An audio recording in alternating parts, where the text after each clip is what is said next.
Ya, selamat sore semuanya, salam pemuda remaja di Kabupaten Sragen, umat Kristen yang saat ini sedang berada mungkin di rumahnya masing-masing dan mungkin sedang menjalankan aktivitasnya. Kembali lagi di sore hari ini bersama GG Daily, dan sore hari ini kita ada bintang tamu spesial, yaitu Pak Pendeta Andreas Suripno, yang beliau sebagai pembina Persekutuan Pelajar Kristen Kabupaten Sragen dan juga saat ini sebagai gembala sidang di GSJA Gamping Sambirjo. Selamat sore Pak Andreas. Selamat sore, salam. Ya. Dan di sore hari ini teman-teman, bahwa kita akan mengangkat satu tema yang luar biasa dan tentunya ini akan menjadi berkat bagi kita semua, yaitu pengembangan mentalitas kaum muda dalam pelayanan. Dan sore hari ini Pak Andreas, kita akan banyak berbicara mengenai mentalitas kaum muda, Pak. Tetapi sebelumnya di kesempatan yang pertama, Pak, kita akan bertanya kepada Pak Andreas tentang bagaimana mula-mula Pak Andreas sejarah memiliki panggilan dan saat ini dengan tekun dan setia mengerjakan Persekutuan Pelajar Kabupaten Sragen ini, Pak. Secara singkatnya coba, monggo. Puji Tuhan, tidak semua pemuda remaja Kristen seringkali mengerti tentang panggilan. Ya. Saya adalah latar belakang dari seberang. Saya adalah waktu remaja baru dipanggil Tuhan untuk bertobat. Ya, jadi tidak Kristen dari kecil.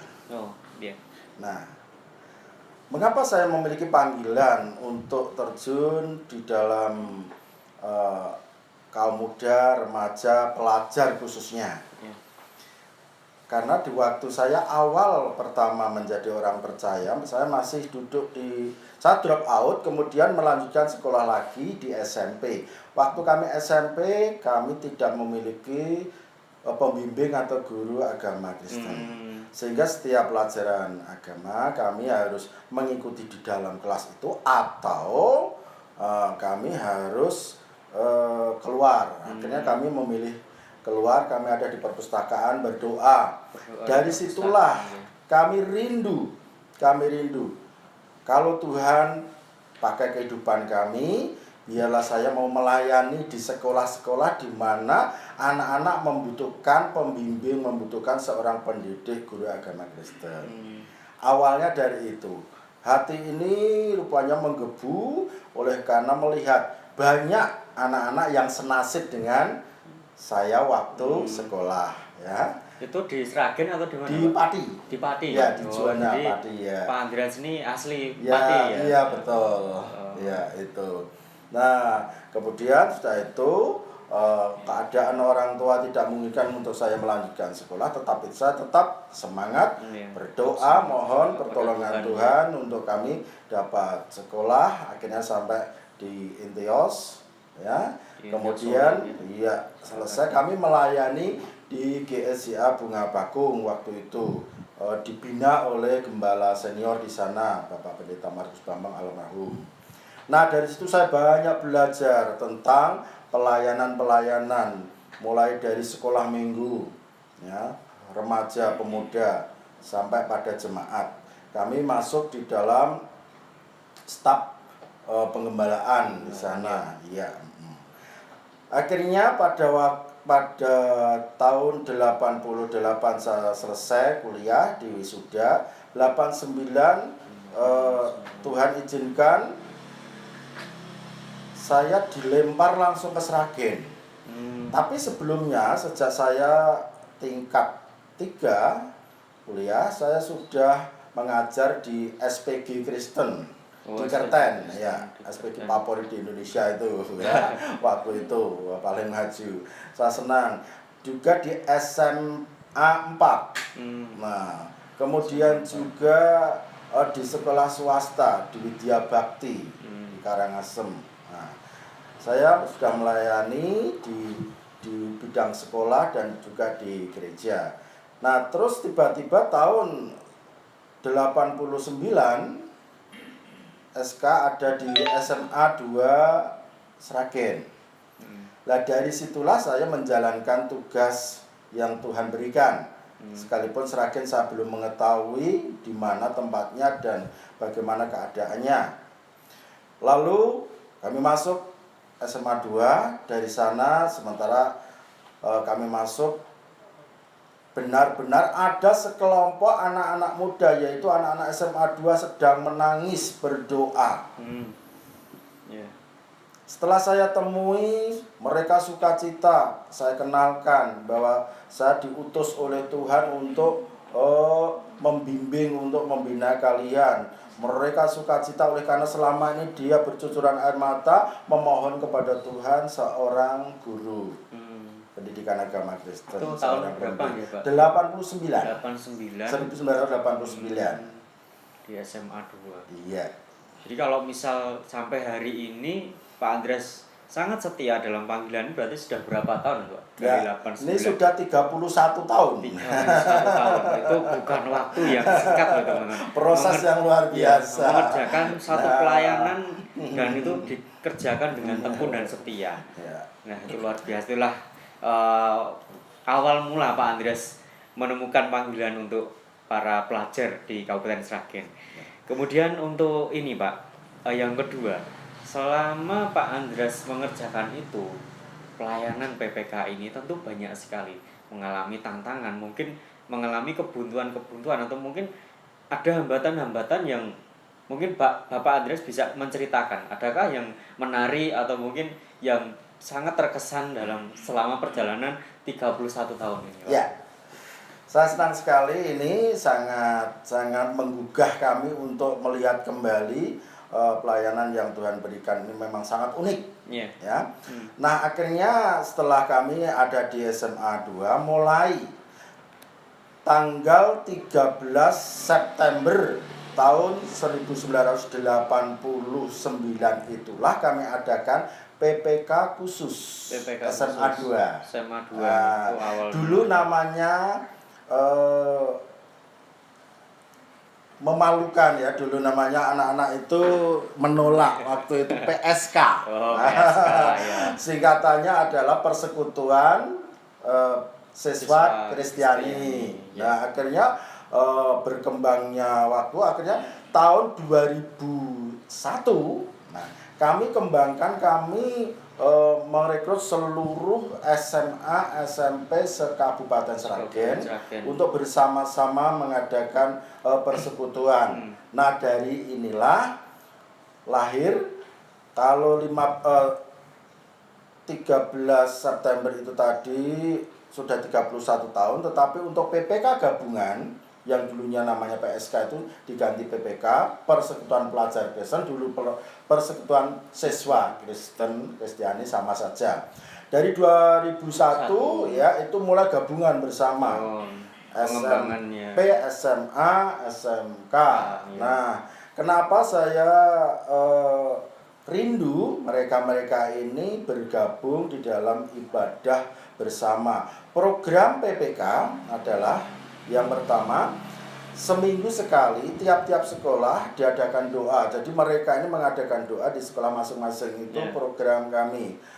Ada gurunya, tidak ada gurunya, mereka berkumpul adakan doa. Seperti yang kami temui di SMA 2, mereka berdoa, menangis, mohon seorang pembimbing dan seterusnya. Akhirnya pun Tuhan menjawab tanpa ada pembimbing, mereka berkumpul berdoa. Jadi itu gerakan serentak, di sekolah mandiri, masing-masing. Mandiri. Jadi iya. ada gurunya, tidak ada gurunya, syukur ada gurunya yang membimbing. Kemudian sebulan sekali kita mengadakan ibadah bersama, ibadah bersama. Mengapa kami tergerak untuk mengadakan ibadah bersama? Untuk menyemangati anak-anak di sekolah di mana tidak punya pembimbing, tidak punya guru. Dikumpulkan. Iya, mereka semangat. Arti teman-temanku di Kabupaten Sragen ini banyak. Sekalipun dia waktu di sekolah itu minder, hanya minoritas kecil ya, tidak ada pembimbingnya juga. Ternyata setelah berkumpul dan mereka bersama-sama berdoa bersama-sama, berdoa untuk sekolahnya, berdoa untuk orang tuanya, berdoa untuk bangsa ini dan seterusnya. Nah, lalu setahun sekali mereka ada pelatihan di dalam terbentuk dalam retret, pelatihan untuk melayani. Setahun sekali ya? Iya, setahun sekali untuk melayani. Jadi mereka ada retret bersama. Di dalam retret pelajar itu beda dengan retret-retret yang lain, tidak hanya sekedar berkumpul, tapi mereka juga dilatih. Kami bikin kelompok-kelompok untuk pelayanan-pelayanan 10 orang atau 12 orang, ada mentor-mentor khusus. Nah dari sinilah akhirnya benar-benar Tuhan tunjukkan satu pelayanan. Sebetulnya di kalangan remaja, anak-anak muda di sekolah itu banyak problem yang mereka hadapi. Dan tak ada yang memperdulikan. Orang tua mungkin tidak tahu, guru tidak tahu, sekolah tidak tahu, gereja hamba Tuhan pun tidak mengetahui. Karena banyak problem. Sampai-sampai ada anak SMP yang mau bunuh ibunya. Terpendam.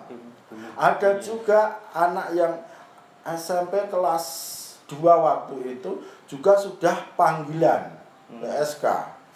Ngeri sekali. Terus ada juga mereka yang kelas 10 naik kelas 11 itu sudah narkoba dan seterusnya. Akhirnya dalam kelompok-kelompok, pelayanan kelompok-kelompok dibukakan semua oleh Tuhan dan akhirnya didoakan, disitulah dipulihkan. Banyak anak-anak yang akhirnya dipulihkan, tetapi masalah ini tidak ada satupun yang keluar. Kami sudah bawa mentor-mentor harus merahasiakan ya anak-anak ini. Akhirnya anak ini terbangun.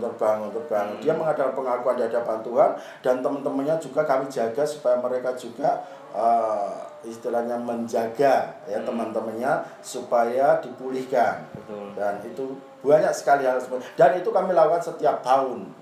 Nah dengan demikian akhirnya berkembang.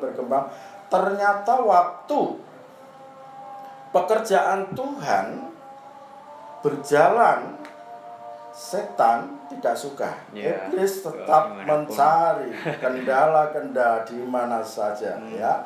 Baik tantangan itu adalah tantangan anak-anak sendiri, tantangan di pengurus, tantangan kami di pembimbing ya, maupun juga tantangan di sekolah-sekolah dan lain sebagainya. Nah, mulai dari anak-anak seringkali ada tidak mulus jalannya. Ada sebagian anak-anak yang tidak mau bergabung. Nah, padahal kami merindukan anak-anak ini bertumbuh. Ada di kalangan juga pengurus ini juga ada yang tidak sehat seringkali, ada persaingan atau juga cemburu, ada juga rebutan cewek. Pokoknya iblis itu senantiasa memberikan umpan-umpan bagaimana persekutuan ini atau pekerjaan Tuhan ini goncang gitu. Demikian juga di sekolah-sekolah ada juga yang melarang anak-anaknya untuk bersekutu dan lain sebagainya. Nah yang paling berat yang kami hadapi adalah tantangan-tantangan dari hamba-hamba Tuhan. Justru hamba-hamba Tuhan juga ada tantangan terkhusus. Hamba-hamba Tuhan dan juga guru-guru. Nah, tantangan dari guru-guru, seringkali banyak guru-guru yang kurang mendukung terhadap anak-anaknya. Ada juga 1-2 guru yang malah melarang anak-anak untuk bersekutu bersama-sama dan lain sebagainya dengan berbagai alasan. Ya, itu. Nah, padahal kami sudah sampaikan pada Bapak Ibu guru pendidikan agama Kristen Kabupaten Sragen mulai dari SD, SMP, SMA, Bapak Ibu guru panjenengan semua tidak hanya sekedar ya untuk mengajar pengetahuan agama Kristen, tetapi kami sampaikan juga panjenengan ini adalah seorang gembala, dipanggil oleh Tuhan untuk mengembalakan jiwa-jiwa di sekolah. Seberapapun jiwa-jiwa di sekolah yang dipercayakan pada panjenengan, itu yang harus digembalakan dengan baik dan bertanggung jawab di hadapan Tuhan. Tidak hanya sekedar gembala upahan, tidak hanya sekedar diupah saja. Diupah tidak diupah, Bapa di surga yang memberi upah lebih banyak gitu ya. Karena ada mereka yang PNS tetapi juga tidak semangat, ada yang semangat tetapi lebih-lebih mereka yang masih GTT. Tetapi banyak juga mereka yang semangat ya. Nah, banyak tantangan-tantangan itu. Yang paling berat memang dari gembala. Sewaktu Pak Andreas membawa mereka bersama-sama, akhirnya ada suara-suara bahwa Pak Andreas mau merekrut, mau mendirikan gereja di Sragen, sehingga semua anak-anak muda direkrut semua. Gitu. Wah, padahal kami sudah terangkan pada anak-anak ya. Cukup sensitif juga. Iya, ini akhirnya padahal tujuan kami anak-anak ini masuk di dalam persekutuan pelajar Kristen adalah satu agar menjadi berkat di keluarganya, menjadi berkat di sekolahnya, menjadi berkat di gereja masing-masing. Dimanapun gerejamu, engkau akan memulai kegerakan yang baru, entah di desa, entah di kota, pokoknya yang penting sedikit atau banyak di sana ada anak-anak remaja dan muda. Ayo bangkit, kamu yang memulai. Akhirnya setelah merasakan gembala-gembala itu, akhirnya baru tahu, oh manfaatnya begini. Akhirnya mereka baru menyadari. Masih banyak juga tantangan-tantangan baik itu, dan selama ini kegerakan-kegerakan ini tidak ada yang menanggung dana atau yang mensponsori, pokoknya hanya berdoa. Ada dana jalan, tidak ada tetap jalan gitu ya.